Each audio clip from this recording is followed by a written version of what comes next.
Hello everyone, this is CoinTrader96 here from Chart Engineers, and this will be the weekly recap. And I'm going to cover previous week's price action and the trades I took and why I took them and why I avoided some plays as well. So we will be covering Monday 14th of May till Friday 23rd of May. And I'm going to start off of the H12 because this is my time frame for my direction and bias. I usually work with the H12 as my daily time frame because it's a little bit more detailed, and as of recently I've been liking it a lot. So let's see what we got here. Here we got a weekly rate, or H12 rate. That way the MSB here. So rate, let's swing high before the sweep, broke here. So we have H12 fractal basically. I marked out this H12 breaker. I also posted all these things in the group when they occurred. So if you didn't see that, please follow along with the group.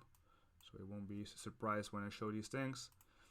So rate, market structure break, price pushed up, came into it, and then pushing up.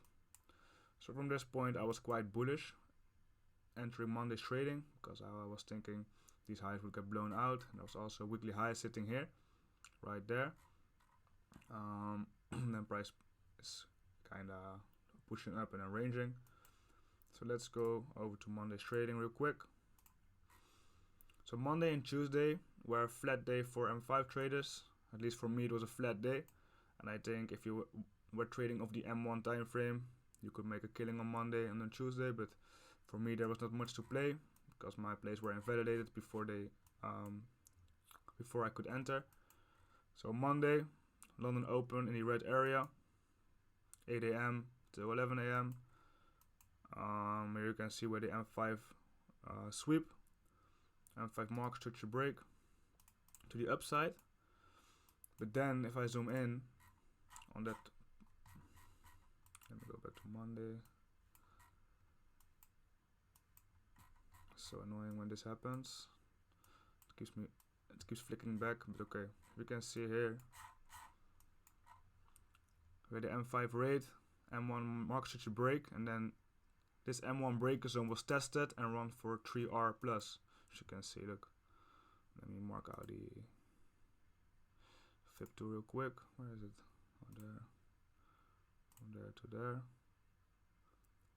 So as you can see, this M1 breaker zone was tested and run from for 3R here. So at this point my M1 breaker zone was invalidated before the M5 RTO, so I'm not interested in buying this level anymore usually unless the context fits. But then I did decide, so annoying when it happens, I did actually decide to long this area if it came back, because H12 was bullish. I mentioned it here because we were coming out of a H12 breaker and H12 market was bullish and we're pushing up. So I was expecting more upside. So I still wanted to take it, but then there was something else that put me off, because here were the H4 high. Here were the H4 high, and price rated the H4 high before coming back. As you can see this right here. Here was a H4 high, and here there was a H4 sweep. So at this point, I was like, man, I'm not going to long it anymore because we had a H4 rate, and at that point I don't like to fade H4 sweeps. So I rather stay flat, because if I take an L against the H4 rate, I feel very stupid. So here was a H4 sweep here because it closed below, and then it still came back and ran up nicely. And after this reaction of here, I was like, okay, fuck it, I'm going to long if I am getting a setup.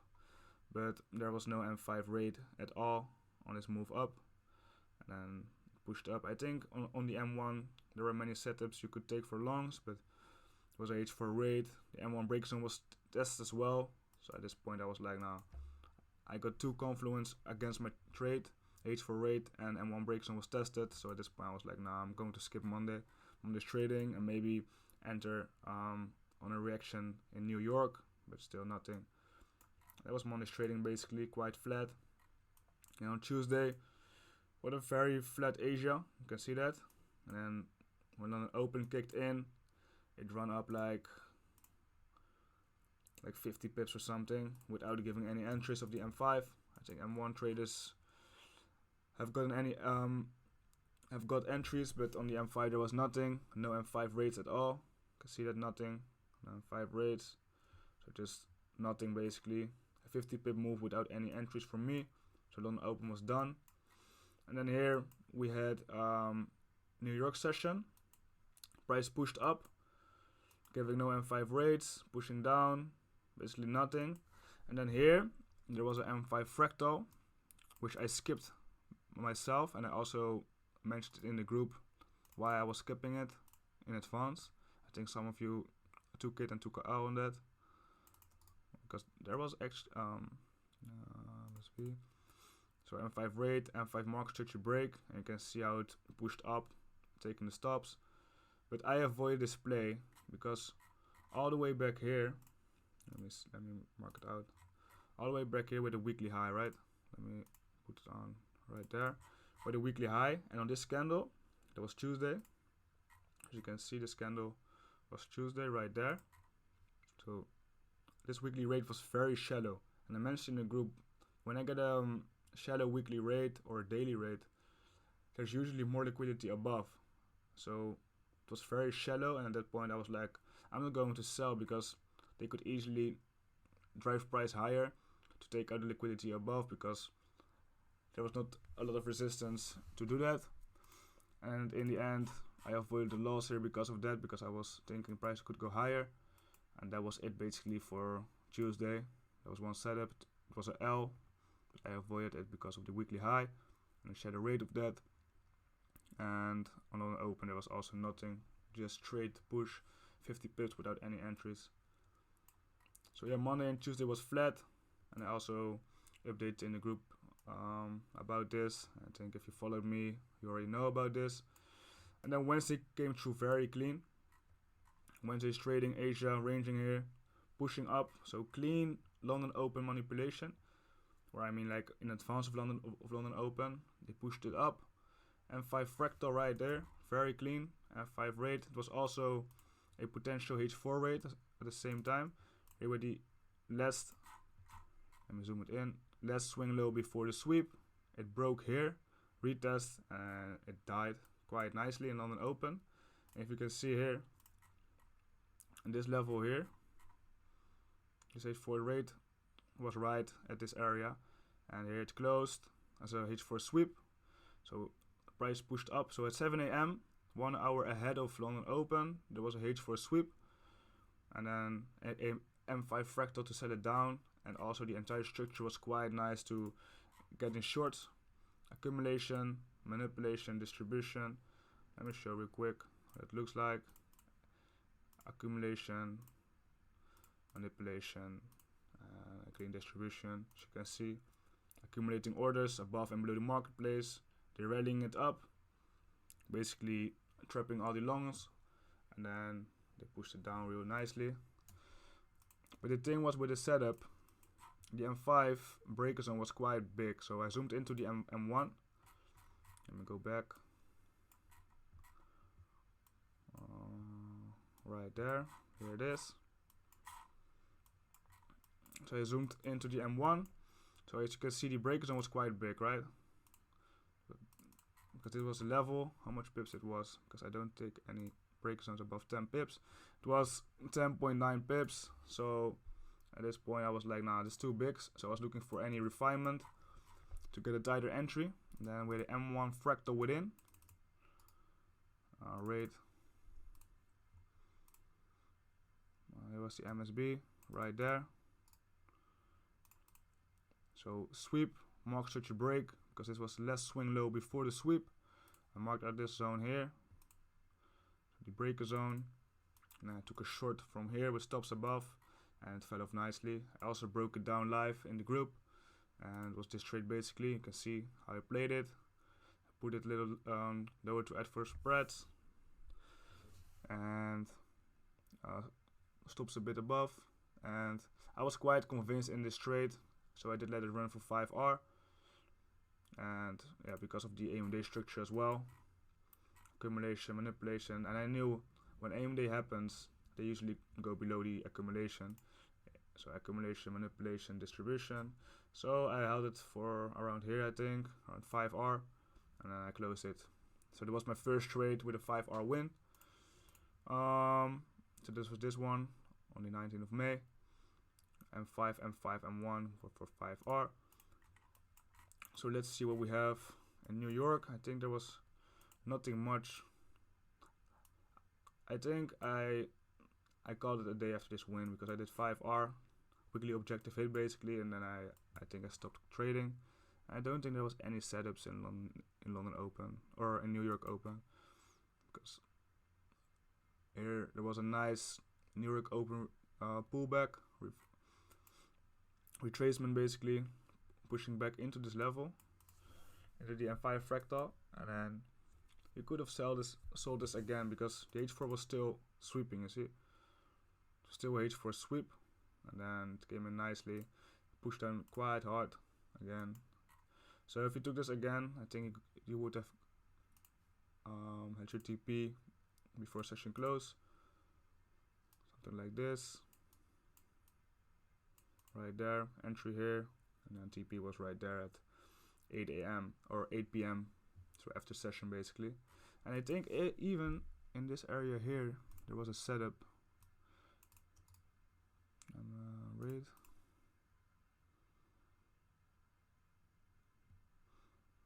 Oh, this one here, F5 sweep, F5 mark structure break. I think if you took the M5 fractal here, MSB, pullback, RTO, stops above, and I think there was some FOMC news, not FOMC, but some kind of unannounced news came out here, and they pushed it lower. So after session there was a nice short as well with TP, also following the H4 rate we had.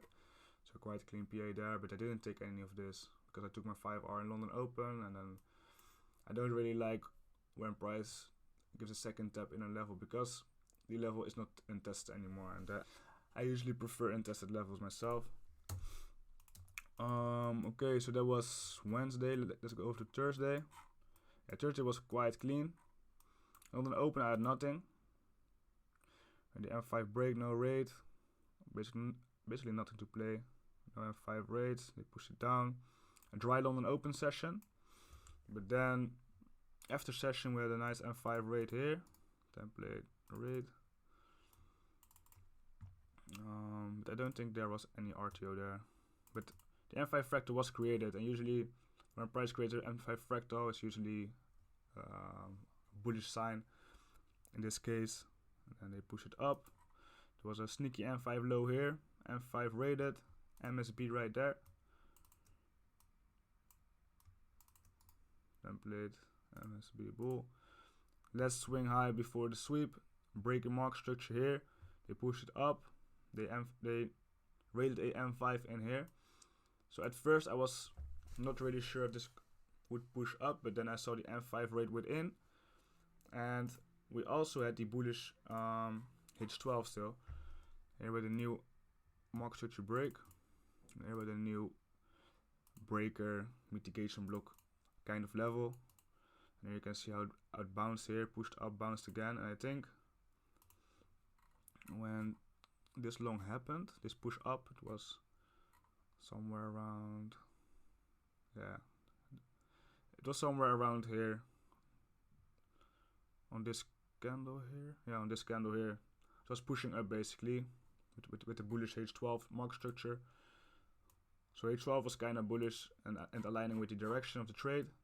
And then for this one I zoomed in because with the M5 rate, so I wanted a M5 M1 setup on top of M5 fractal. So I zoomed in.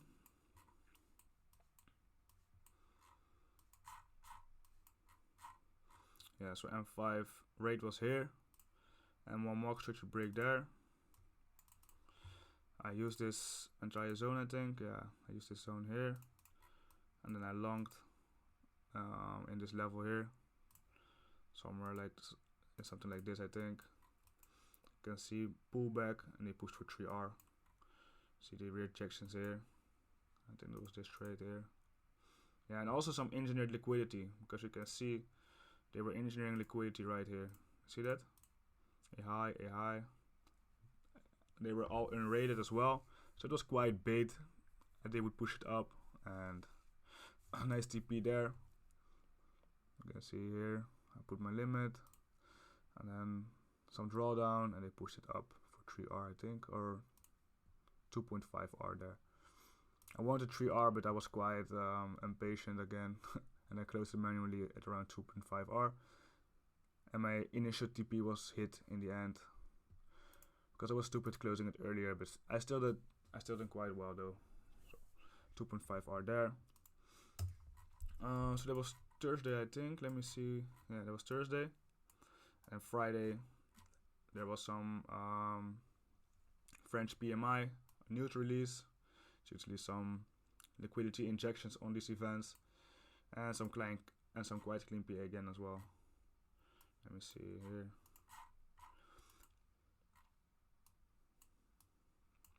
So here we had a clean M5 rate of Asia higher, because it was Asia. All this PA here was Asia, and then they run it up.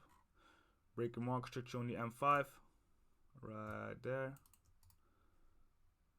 MSB, break a market structure, sweep, let's swing low. They broke it below, and they were grinding in here. They even rated M5 within. Rate. So at this point I was like, okay, there's some news coming out, a clean setup, and I wasn't really afraid of getting swerved on my TP, because it was quite clear that price wanted lower, because this entire structure. There was also some news coming out, so I was like, okay, I'm going to enter inside of this level, stops above. I'm not even going to look for any refinement, because the level, how much pips it was? It was 6.7 pips, so it was quite valid for me. So I put my limit in this level here, and I just waited, because I think it came down first, pushed up again, and was still holding, and then on news release they pushed it down lower. And it was this trade basically, yeah, right here. You see that? Stops above, M5 fractal, and then they pushed it lower. I think I took 2.5R of that one as well. Yeah, 2.5R on that one as well. Some quite clean textbook PA there. And then there was London Open. Some grinding here, again in the level. Outside of session though, M5 rate within. I think there was a M5 M1 setup for shorts again in this level, but I didn't take it because it was outside of session.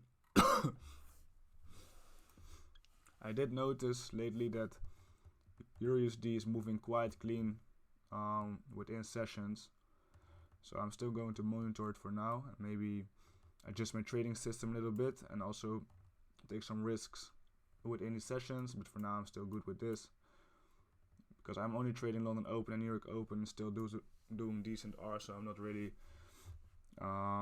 in any rush adjusting my system for now. But maybe I will in the future, but I will let you know if that happens, of course.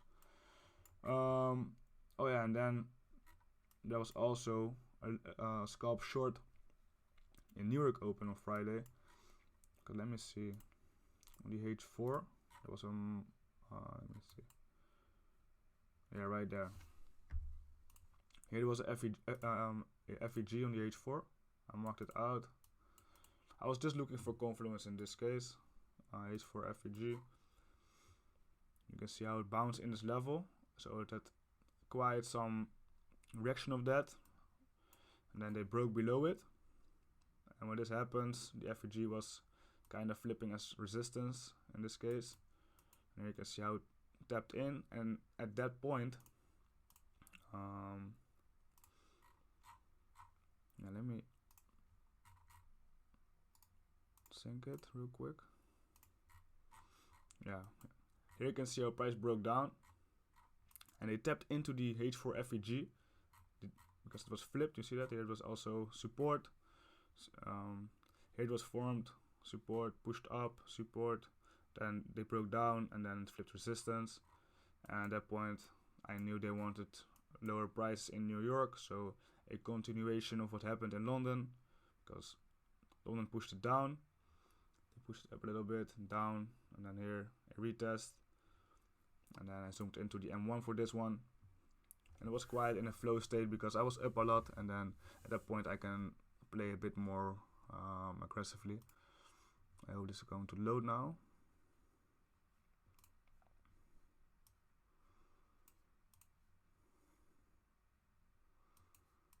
And yeah, that was the level basically. Artio in the H4 FVG, they pushed it down, and I was expecting lower prices. And then here was the M1 fractal. So as you may have noticed in the group, when I'm really convinced in a certain direction, I can go to the M1 and play M1 fractals, but I usually just wait for M5 fractals, especially early in the week, because I don't want any losses because of being aggressive. But I was up like, how much R? 5, 2. I was up 10 R, so I was like, okay, I can play with a little bit, because I have a bit of a buffer. M1 mark structure break, they pushed it up, and then I saw this level here again for a nice 3R play. So you can see how it went. Oh yeah, and I forgot to mention, we also had a potential weekly rate. It was also H12 rate, very shallow at first, and also fucked up my buys at the beginning of the week because I was thinking they would push price higher. But then they had a H4 mark structure break to the downside, and then we were inside this H4 breaker zone basically. And if I'm looking now, I forgot to mention there was also a H4 rate within the level. So we pushed down, so at that point I was quite bearish, and then I was looking for confluence to get in shorts. Here were the H4 FVG, so I was like, okay, if they are going to bounce it from here, they could potentially send to the weekly high from this H4 FVG, but it didn't happen because on the next close we closed below, and then I was looking aggressively for shorts in this level again. So it's all for confluence basically. And then here you can see the trade. Here's the H4 FVG, as you can see. M1 fractal, mark structure break, RTO, a nice little wick into it, stops above, and a very quick TP for 3R. So last week's trading out 4 wins for a total of 13R. 5R 2.5, 2.5 is 10, and 3, so 13R and 4 trades. So a quite profitable week for me, and also with a lot of textbook PA, to be honest. And I also stayed very patient because on Monday and Tuesday provided no trades for me on the M5, and then on Wednesday it started to happen finally. And that was it basically. So yeah, I had one more question from someone in the group. Here I have it. Hey Coin, I have a question. How do you stay sharp, objective, fearless while being in drawdown for the week or day, for example? I find myself often get a fear of missing out after a loss or not take the wins because I'm afraid of losing again. So psychology barrier. So yeah, I'm going to answer this question now real quick. I think first of all it's quite important to know what you are looking for in terms to results. So I know for myself that I'm getting my 5R per week minimum if I'm staying patient. And I know this for a fact. I tested it, forward testing, back testing. I've seen it every single week. If as long as I'm staying patient in the market and not forcing any trades, I'm getting my 5R. And if that's not happening, I will be getting 2R or 3R, or at least end the week in profit. So yeah, it's quite important to know what you're looking for in terms of results. And if you're not knowing what you're looking for, then I suggest installing Soft4X and go backtest your setup over and over and over again. Get months of data and know what your average risk to reward is every single week, every single month. And this will also tackle the second problem, because he said that he's getting FOMO after a loss and not take the wins because afraid of losing again. You won't be afraid of losing if you know your stats and if you know if you're profitable. And you can only fear something if you're not certain about something, because uncertainty creates fear, in my opinion. And if you're certain about your edge, about your trading edge, you won't fear any losses, because losses are part of the game. Even if you have a strike rate of 80%, you can still get 5 L's. It's a probability. And in the end, the wins will overcome the losses as long as you're staying objective, systematic in your trading. And if you get too much emotions, or if you are feeling that you are getting too emotional in the markets, I would just suggest step back of the markets, take a day off or a session off, and come back on the next day or next week with a fresh mind, a new plan, a tight plan. Write down some rules on some sticky notes on your screens or something, and get it going again. That was it basically for this market recap. I hope you all will learn something from it again, and I will see everyone in the group again. Have a good evening.